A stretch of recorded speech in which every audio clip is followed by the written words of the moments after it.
Hello everyone and welcome to Poetry 101 that is hopefully going to help support your relationship with form within poetry. Over the last couple of weeks I've been reading an excellent book by a fellow teacher who has some really useful insights in how to deal with and how to approach poetry. The book is aimed at teachers, otherwise I would recommend you read it, but it's the language that it uses and the activities it's got in mind is very much about a teacher delivering to a set of students. So I've taken a couple of those principles and I've applied them to this video today to give you a little bit of a taste of this piece of advice. And I'm hoping to take away some of the fear and anxiety around form when you study poetry. Recently, when I've set tasks on poetry, this is something that you tend to struggle with. Now, poetry features in 3 out of 6 elements of your exam. So it's really important that you can become quite confident in dealing with poetic techniques, and that includes form. But I don't want you to be terrified by it, which is why I thought if today we'll start off with some basic principles that you can apply to your practice, and so if you are doing any additional study over summer break, that you are going to be geared up towards that and hopefully ease you into second year much better. Bear in mind, of course, that, like I've said, poetry is in Gatsby and Poetry, and you're now going to be responsible for revising that. It's within the Unseen Poetry, which we look at alternatively every week, and it's in Seamus Heaney and the Help module. So you've got to get comfortable with poetry, but you don't have to be quite so dogmatic in your approach with form. So today we're going to be looking at verse and rhyme, and again just really simplifying it. Now these, like I've said, might seem a little bit too obvious for some of you. However, these are easy wins for those of you that really struggle with form and you want to be able to include it. So this, like I've said, as I've been annotating a book by a gentleman called Chris Curtis, who is brilliant, and you can find him on Twitter. He puts lots of different pieces of advice out, but like I've said, he is talking to teachers rather than to students. And he suggests that if you can get your head around 2 of these features today, you are going to be in a really solid position to move from any D grade responses for poetry into C and C into B. Within poetry, there are a lot of different forms, but if we reduce it down, be particularly reductive, you've got verse or free verse, or verse or blank verse. So verse is something that is organised, regular, planned, structured, trapped, concrete, systematic or thoughtful. There's a pattern to it, it's got a layout, it would repeat the pattern that it creates for itself, easily recognisable. So the use of verse when you're thinking about that normally has been meticulously crafted. Now, the reason that that's important is because what you're then making the connection between is the verse of the poem, so is the fact that it's crafted, that it's been laboured over, that it's planned and structured, does that represent the content? And that's the most important question. When you're applying any analysis of poetry, you are always looking to see if the features that you are picking out, and remember, feature spotting is not enough, but if you pick those features out, do they link to the content? Do they link to the wider issue? Is there something that connects it? Or is it even ironic in its exploration? I'll come back to that in a moment. So the alternative, of course, is free verse, where there is no pattern.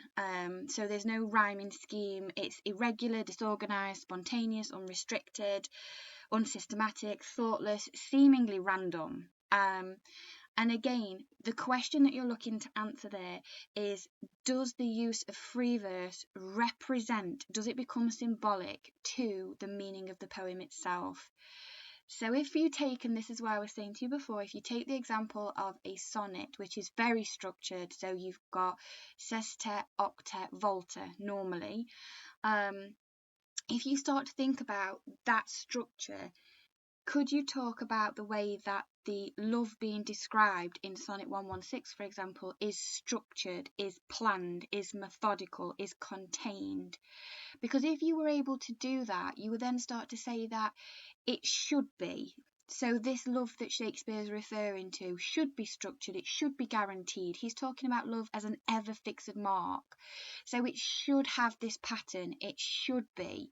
But where you start to get into the higher grades is where you say, but actually the form of the poem is perhaps undermined by the desperation of the narrator or the speaker of the poem. And that's the difference, which is what I'm wanting at the moment. Grasp this first and then get more complicated. Get these foundations secure and then you can advance quickly. But if you don't have these in place, anything that you're building on is not going to be ever so successful. Which leads me on to the second point that I want to talk to you about, because again, it's easy to identify. It's easy to identify if something's verse or free verse or blank verse, because either it is a pattern and it's strict in stanzas with a rhyme scheme, or it isn't. Which leads us on to rhyme. Either it's rhyming, and most of you would be able to identify that, or it's not. And again, it's not necessarily enough to talk about the poem uses rhyme. Okay, your feature spot. The poem uses rhyme to do what? To achieve what? What does it do? And the example that is in the book by Chris Curtis is a really good one. So I've left it in terms of the picture I'm using today. So you might be familiar with the poem London. It's by Blake. You potentially did it at GCSE. The use of rhyme in London is slightly jarring. Rhyme is usually upbeat and melodic, but here it seems it details rather unpleasantness and is marginally unsettling, heightening the sadness of the Thames. It is only in the last line of the first verse that we are introduced to the misery of this place and its woe. Blake builds up to this with the harmless street, flow and meet, and then reveals the poem's true intent in something of a pathetical manner. The next verse uses rhyme to stress negative words like ban and fear, and the third stanza takes this negativity further, with cry, appalls, and sigh. Only one of the rhyming words isn't negative. In the last stanza we get curse and tear, and finally hearse, the last word again a negative one. So if you start to engage with this in terms of content, the way that rhyme enhances or undermines content, if you started by saying the use of the rhyme within a poem sets an expectation for melody, but actually reveals a sense of loss or grief or distress, you're starting to engage and analyze form. And that's something that you have to kind of get your head around. And it's if we start with blank verse and free verse, rhyme and no rhyme as some really basic principles of poetry, the chances are you have created poems when you were a lot younger in primary school that rhyme. So you're used to this. So now you need to get used to analysing these very basic principles of poetry. I'm hoping the next time I do another one of these videos, I'm going to be able to share with you some more complex ideas, but get these right first. Remember, take the first step. Don't try and, the expressions don't run before you can walk. So make sure that you're walking with confidence.